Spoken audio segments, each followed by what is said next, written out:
2 సంవత్సరాలు పూర్తయింది. ఈ 2 సంవత్సరాల కాలంలో వీళ్ళు ముఖ్యంగా ఇచ్చింది సూపర్ 6 హామీలు. ఆ సూపర్ 6 హామీల్లో ముఖ్యంగా తల్లికి వందనం అని చెప్పి ప్రతి ఇంటిలోనూ 15,000 రూపాయలు ఇస్తామన్నారు. ఏది ఎవరైతే పిల్లలు ఉంటారో ప్రతి పిల్లవాడికి 15,000 రూపాయలు ఇస్తామని చెప్పారు వీళ్ళు. కానీ ఈ రోజున ఆ తల్లులను మోసం చేసి 13,000 రూపాయలు మాత్రమే ఇస్తున్నారు. మొట్టమొదటి సంవత్సరం పూర్తిగా ఎగ్గొట్టేశారు.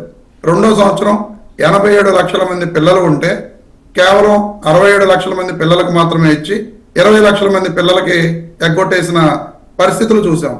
అలాగే కొంతమంది పిల్లలకి 8,000, 9,000, 10,000, 11,000 ఇచ్చారు. పూర్తి స్థాయిలో అందరికి 13,000 రాలా.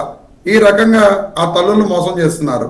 నెక్స్ట్ రైతు భరోసా పథకంలో వాళ్ళు ప్రతి ఒక్క రైతుకి కూడా మేము ఆ రోజున 13,500 రూపాయలు ఇస్తుంటే 13,500 రూపాయలు కాదు, మేము కేంద్ర ప్రభుత్వం డబ్బులతోటి కాకుండా 6,500 కాకుండా 20,000 రూపాయలు రాష్ట్ర ప్రభుత్వం ఇస్తుంది అని చెప్పి వీళ్ళు ఎన్నికలకు ముందు ప్రతి రైతుకు చెప్పారు. కానీ అధికారంలోకి వచ్చిన తర్వాత ఆ రైతును మోసం చేసి ఈ రోజు కేవలం కేంద్ర ప్రభుత్వం ఇస్తున్న డబ్బులతోటి కలిపి వీళ్ళు ఇస్తున్నది 14,500. మరి వీళ్ళు కూడా ఆ రైతులను మోసం చేయడమే కదా. మొట్టమొదటి సంవత్సరం ఆ డబ్బులు కూడా ఇవ్వలేదు, రెండో సంవత్సరం ఇచ్చారు, మళ్ళీ మూడో సంవత్సరం ఎప్పుడు ఇస్తారు అంటే ఇప్పటి వరకు ఇవ్వని కూడా ఇవ్వలేదు.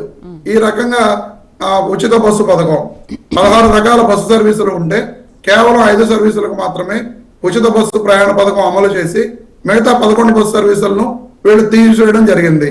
ఈ విషయాన్ని కూడా ప్రజలకు చేరవేసే విధంగా, అంతేకాకుండా నిరుద్యోగ వృత్తి మేము అధికారంలోకి వచ్చిన వెంటనే ఉద్యోగం ఇవ్వలేకపోతే ఉద్యోగం ఇచ్చేంత వరకు ప్రతి నెల 3,000 రూపాయలు ప్రతి నిరుద్యోగి కూడా ఇస్తామని చెప్పి వీళ్ళు నిరుద్యోగులను మోసం చేసి ఈ రోజుకి కూడా ఏ ఒక్క నిరుద్యోగికి ఒక్క రూపాయి కూడా ఇవ్వని పరిస్థితి మనం అందరం చూస్తున్నాం. మరి ఆ నిరుద్యోగులందరినీ మోసం చేసిన విధానాన్ని కూడా ఏ రకంగా ఈ ప్రభుత్వం నిరుద్యోగులను ఎత్తిన శటకోపం పెట్టిందో కూడా ఆ బుక్లెట్ లో ఉంటుంది.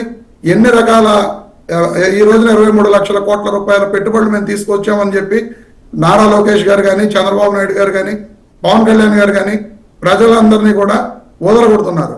కానీ మొన్ననే ఇందా నేను చెప్పడం జరిగింది, కేంద్ర ప్రభుత్వం కేవలం 2 పరిశ్రమలు మాత్రమే రావడం జరిగింది, కేవలం 6,000 కోట్ల రూపాయల పెట్టుబడులు మాత్రం ఇప్పటి వరకు గ్రౌండ్ అయినాయి అని చెప్పి క్లియర్ గా లోక్సభలో కేంద్ర ప్రభుత్వం చెప్పింది.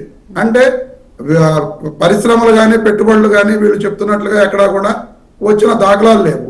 ఆ విషయాన్ని కూడా ఆ బుక్లెట్ లో ఈ ప్రజలందరికీ నిరుద్యోగ యువతకు కూడా వాళ్ళ ముంగిటకు మేము తీసుకువెళ్తాం. అంతేకాకుండా మహిళలు ముఖ్యంగా ఆ మహిళలకు ప్రతి నెల 18,500 రూపాయలు ఇస్తామని చెప్పి ఈ రోజుకి 2వ సంవత్సరం పూర్తయిపోయినా సరే ఈ రోజుకి కూడా ఏ ఒక్క మహిళకు 18 ఏళ్ళ నుండి 55 ఏళ్ళ వరకు ఉన్న ప్రతి మహిళకు మేము ఇస్తామని చెప్పి ఈ రోజుకి కూడా ఏ ఒక్క మహిళకు ఆ పథకాన్ని ఈ కూటమి ప్రభుత్వం అమలు చేయలేదు. ఆ విషయాన్ని కూడా ఆ బుక్లెట్ లో ప్రతి మహిళకు చేరవేస్తాం. అంతేకాకుండా అనేక విషయాలు ఈ రాష్ట్రంలో వైఎస్ఆర్ కాంగ్రెస్ పార్టీ నాయకులపై కానీ కార్యకర్తలపై కానీ జరుగుతున్న దాడులు, దౌర్జన్యాలు, అంతేకాకుండా ఎవరైతే ఈ ప్రభుత్వాన్ని ప్రశ్నిస్తున్నారో వాళ్ళందరి మీద కూడా అక్రమంగా కేసులు కట్టి జైళ్ల పాలు చేయడం, ఇటువంటి సంఘటనలన్నింటినీ కూడా ప్రజల ముంగిటకు తీసుకెళ్ళడానికి జగన్మోహన్ రెడ్డి గారు ఆ బుక్లెట్ ని తయారు చేయమని చెప్పి ఆదేశించడం జరిగింది.